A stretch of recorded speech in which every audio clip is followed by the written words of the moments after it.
No fim da Sexta-feira Santa, o cristianismo estava em baixa. O Cristo estava morto e enterrado.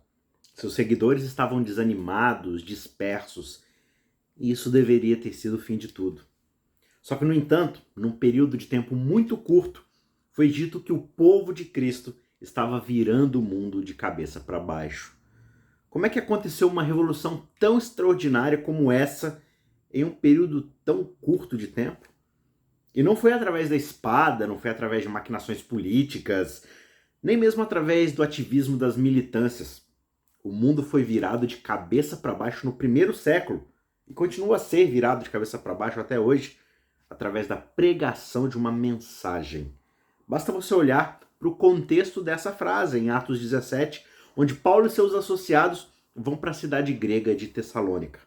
Paulo, segundo seu costume, foi procurá-los e por 3 sábados discutiu com eles a respeito das Escrituras, expondo e demonstrando ter sido necessário que o Cristo padecesse e ressuscitasse dos mortos. Atos 17, 2 e 3. Aqui está o que era tão volátil: a pregação de uma mensagem fundamentada, bíblica. A mensagem diz respeito a um rei, que é Cristo. Só que esse rei é diferente de todas as nossas expectativas que poderíamos ter para um rei. Esse rei sofre e morre antes de ressuscitar. No entanto, é essa mensagem de cabeça para baixo que começa a desencadear uma revolução de cabeça para baixo. Veja que alguns tessalonicenses acreditaram na mensagem de Paulo.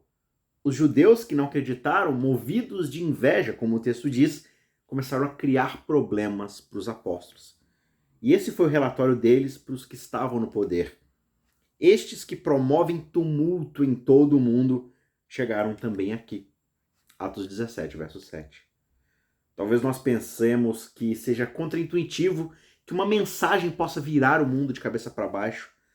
Mas vamos considerar aqui o impacto dessa mensagem nos últimos 20 séculos nas áreas de política, ciência, economia.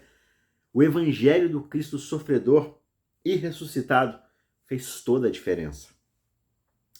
Quando as pessoas acreditam que o Senhor de todos se tornou um servo, ou como Marcos 10,45 chama, o resgate, então a nossa compreensão do poder terreno é completamente transformada. O mais poderoso precisa ser o servo principal. Quando as pessoas acreditam que o governante do céu reina como homem, porque ele é realmente um homem, então nós começamos a acreditar que o governo deve ser do povo, para o povo e pelo povo. Quando as pessoas acreditam que a lógica de toda a criação se encarnou, como o João fala no seu evangelho, e ela foi vista, manuseada, tocada, testada, conhecida, então nós começamos a estudar o mundo de uma maneira completamente diferente. A palavra que se fez carne nos leva a considerar tanto as leis como os testes empíricos para descobrir essas leis. Se nós acreditarmos, por exemplo, apenas nas leis, a gente pode até criar filósofos. Se nós acreditarmos apenas nos testes empíricos, a gente pode até criar tecnologia. Só que para o método científico moderno, você vai precisar de ambos. Sem a cosmovisão bíblica, é inconcebível que a ciência, como nós a conhecemos, pudesse ter surgido. Quando as pessoas acreditam que as riquezas de Deus, a sua graça, não devem ser pagas a ele como se ele precisasse de alguma coisa, mas pagas sim gratuitamente ao próximo, então nós começamos a ter uma visão diferente das riquezas terrenas.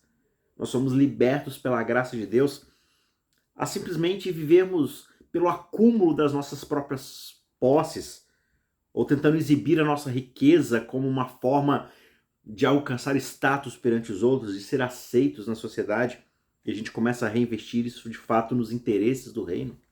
Nós começamos a perceber a verdade das palavras de Cristo, de que ele diz que nós recebemos gratuitamente, por isso devemos dar gratuitamente. Estes são apenas alguns dos macroefeitos dessa mensagem evangélica impactando diretamente a nossa cultura. Nenhum deles é estritamente parte da mensagem, mas eles são simplesmente um trabalho do evangelho numa cultura onde essa mensagem é levada a sério. Além desses benefícios marginais, ou seja, paralelos, As pessoas são levadas a um conhecimento íntimo do Deus vivo. Elas são libertas dos poderes que as escravizam, são limpas da culpa e da vergonha e recebem a condição de serem filhos e filhas de Deus, de receberem o poder e a vida do próprio Cristo. Além disso, em Cristo, essas pessoas são unidas numa comunidade de graça. Elas são testemunhas para o mundo do amor reconciliador de Deus. Elas são transformadas em sal e luz.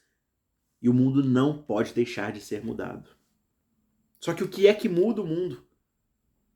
Não são os nossos feitos. É a proclamação do grande feito de Jesus Cristo. Esse é o poder. Essa é a mensagem que vira o mundo de cabeça para baixo.